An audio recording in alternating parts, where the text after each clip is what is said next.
السلام علیکم ورحمۃ اللہ وبرکاتہ۔ الحمد للہ وکفا والصلاة والسلام علی سید الرسل وخاتم الانبیاء، اما بعد فاعوذ باللہ السمیع العلیم من الشیطان الرجیم، بسم اللہ الرحمن الرحیم۔ معزز طلباء کرام و سامعین، گزشتہ اسباق میں ہم نے کچھ ابتدائی باتیں پڑھی تھیں، ان میں سے یہ کہ کسی بھی فن کی تعریف، موضوع، غرض و غایت، ماخذ وغیرہ کا جاننا کیوں ضروری ہے، اور پھر اس کے بعد چونکہ ہماری جو کتاب ہے الہدایہ وہ فقہ سے متعلق ہے، تو ہم نے علم فقہ کی تعریف، موضوع، غرض و غایت، ماخذ آپ کے سامنے رکھے، اور اس کے بعد ہم نے ہدایہ کی وجہ تالیف بھی آپ کے سامنے رکھی کہ ہدایہ کتاب کیوں لکھی گئی۔ آج کے سبق میں ہم یہ پڑھیں گے کہ ہدایہ کتاب کے اندر مصنف علیہ الرحمہ یعنی صاحب ہدایہ کا انداز تحریر کیا ہے۔ تو آپ اپنے پاس عنوان لگائیں گے الہدایہ میں صاحب ہدایہ کا انداز تحریر۔ الہدایہ کتاب میں صاحب ہدایہ یعنی مصنف کا انداز تحریر۔ کئی ساری چیزیں حضرات نے ذکر کی ہیں، لیکن میں آپ کو ٹوٹل 10 چیزیں لکھواؤں گا جو صاحب ہدایہ نے جو ہے وہ اس کتاب میں ذکر کی ہیں، اور یہ ایک خاص طریقہ ہے جو بقیہ حضرات سے مختلف بھی ہو سکتا ہے، تو اس لیے آپ ان کو نوٹ بھی فرمائیے گا، اور پڑھتے ہوئے کتاب کو یہ باتیں بھی آپ کے ذہن میں ہونی چاہیے۔ تو الہدایہ میں صاحب ہدایہ کا انداز تحریر۔ نمبر 1، ہدایہ کے اندر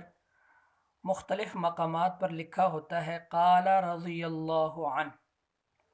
مختلف مقامات پر آپ کو لکھا ہوا نظر آئے گا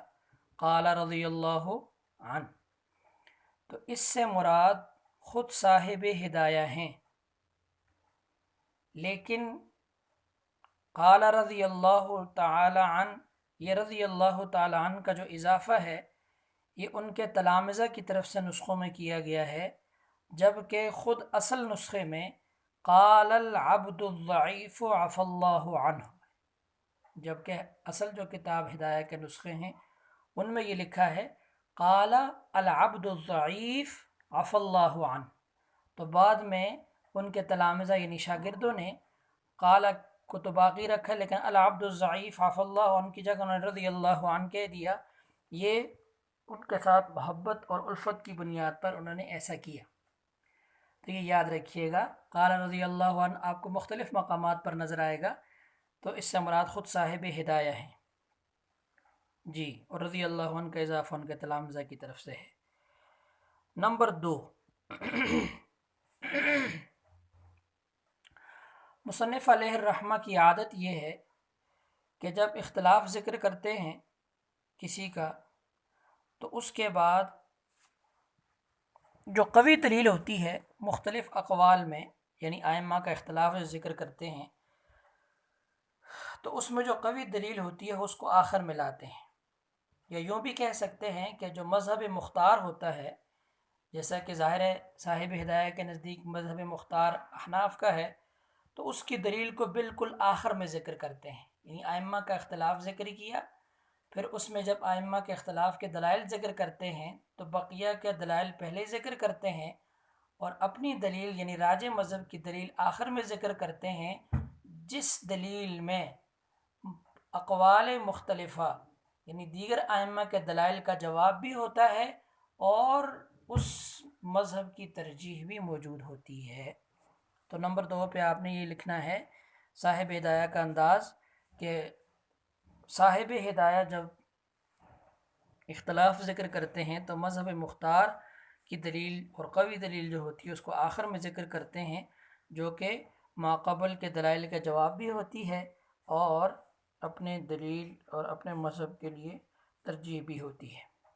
نمبر 3، صاحب ہدایہ مختلف مقامات پر ذکر کرتے ہیں قال مشائخنا، مشائخنا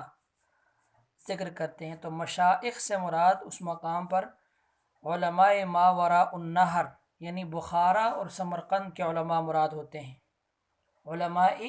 ماوراء النہر یعنی بخارا اور سمرقند کے علماء مراد ہوتے ہیں مشائخنا سے۔ ٹھیک ہے جی، نمبر 3 پہ آپ یہ اپنے پاس نوٹ فرمائیں۔ نمبر 4،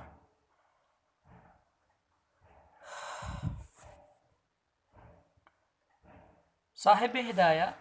اپنی کتاب ہدایہ کے اندر جب پہلے کسی آیت کو ذکر کر چکے ہوتے ہیں، یعنی کسی مسئلے کی دلیل کے طور پر کسی آیت کو ذکر کر دیتے ہیں، تو اس کے بعد جب دوبارہ اس آیت کو بطور دلیل کے ذکر کرنے کی نوبت آتی ہے تو وہاں پر دوبارہ آیت کو ذکر نہیں کرتے بلکہ بما تلونا کہتے ہیں۔ تو جب ایک آیت کو ایک جگہ پر بطور دلیل کے ذکر کر دیتے ہیں تو دوسری جگہ پر جب اس آیت کو ذکر کرنے کا مقام آتا ہے، نوبت آتی ہے، تو پھر وہاں دوبارہ آیت کو ذکر نہیں کرتے بلکہ بما تلونا کہتے ہیں۔ اسی کے ساتھ ہی اگر دلیل عقلی کو ذکر کر دیا جائے پہلے، تو پھر اس کے بعد جب دوبارہ اسی دلیل عقلی کو ذکر کرنا ہو تو پھر دلیل عقلی کو دوبارہ ذکر نہیں کرتے بلکہ بما ذکرنا یا لما بینا کہہ دیتے ہیں۔ بما ذکرنا یا لما بینا کہہ دیتے ہیں۔ اور جب کوئی حدیث کو بطور دلیل کا ذکر کر دیتے ہیں تو دوسرے مقام پر جب اسی حدیث کو بطور دلیل کا لانا ہو تو پھر دوبارہ حدیث کو نقل نہیں کرتے بلکہ بما روینا ذکر کر دیتے ہیں۔ اور اسی طریقے سے اکثر اوقات کسی بھی صحابی کے قول کو اثر سے تعبیر کرتے ہیں، اثر۔ تو اس نمبر 4 کے اندر آپ کے سامنے 4 باتیں آئی کہ آیت کو دوبارہ ذکر نہیں کرتے بلکہ بما تلونا کہتے ہیں، حدیث کو دوبارہ ذکر نہیں کرتے بما روینا کہتے ہیں، دلیل عقلی کو ذکر نہیں کرتے دوبارہ بلکہ بما ذکرنا اور لما بینا کہتے ہیں۔ اور اسی طریقے سے اکثر صحابہ اکرام رضوان اللہ تعالیٰ علیہم اجمعین کے جو اقوال ہوتے ہیں ان کو اثر سے تعبیر کرتے ہیں۔ نمبر 5،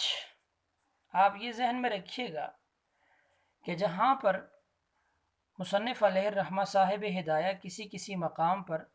والفقہ فیہ کہتے ہیں، والفقہ فیہ کذا، یعنی کوئی مسئلہ ذکر کرتے ہیں اس میں کہتے ہیں کہ والفقہ فیہ کذا، تو اس سے مراد ہوتا ہے دلیل عقلی کو ذکر کرنا، یعنی دلیل عقلی کو وہ فقہ سے تعبیر کرتے ہیں، یعنی اس مسئلے کی عقلی دلیل یہ ہے تو اس کو یوں تعبیر کرتے ہیں والفقہ فیہ کذا۔ نمبر 5 پہ یہ آپ کے سامنے آئے۔ نمبر 6 پہ صاحب ہدایہ جب وفی الاصل کہتے ہیں، الاصل یعنی اصل کتاب کے اندر یوں ہے، اصل میں یوں ہے، وفی الاصل، الاصل جب بولتے ہیں تو اس سے مراد امام محمد رحمۃ اللہ علیہ کی کتاب مبسوط ہوتی ہے، یعنی مبسوط امام محمد رحمۃ اللہ علیہ، اصل سے مراد امام محمد رحمۃ اللہ علیہ کی مبسوط مراد ہوتی ہے۔ نمبر 7،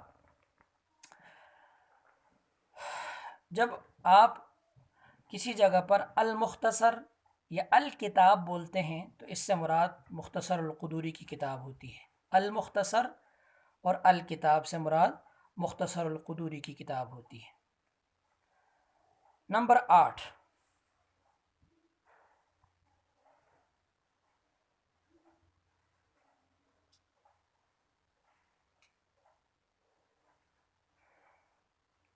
جب آپ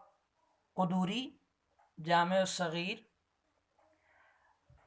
کا ذکر کرتے ہیں یا وہ بدایہ میں مذکور ہوتا ہے کوئی مسئلہ تو اس کے شروع میں قال لاتے ہیں۔ جامع الصغیر، قدوری اور بدایۃ المبتدی جو کتاب ہے اس کا جو مسئلہ ہوتا ہے اس کو ذکر کرتے ہوئے پہلے قال ذکر کرتے ہیں، قال،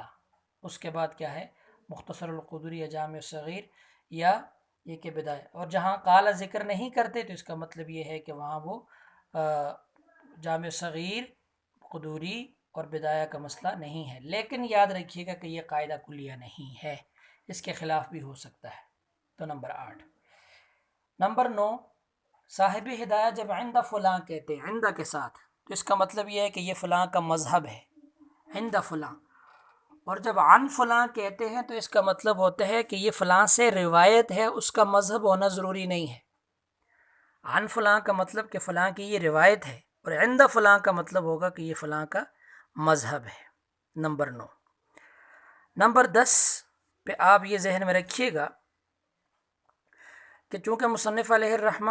قدوری اور جامع الصغیر کی عبارات کو ذکر کرتے ہیں، تو کئی مقامات پر ایسا ہوتا ہے کہ مختصر القدوری اور جامع الصغیر کی عبارات میں آپس میں اختلاف ہوتا ہے۔ تو جہاں پر قدوری اور جامع الصغیر کی عبارات میں اختلاف ہوتا ہے تو پھر وہاں پر صاحب ہدایہ جامع الصغیر کے الفاظ کی صراحت کر دیتے ہیں کہ اس میں کیا ہے۔ تو یہ 10 نوٹس ہیں جو صاحب ہدایہ کے ہدایہ کے اندر انداز تحریر ہیں، یہ آپ اپنے پاس لکھ لیجئے گا اور ان کو ازبر یاد کر لیجئے گا۔ اللہ تعالیٰ میرے اور آپ سب کے حامی و ناصر ہوں۔ آج کے لیے اتنا کافی ہے۔ وآخر دعوانا الحمدللہ رب العالمین۔ السلام علیکم ورحمۃ اللہ وبرکاتہ۔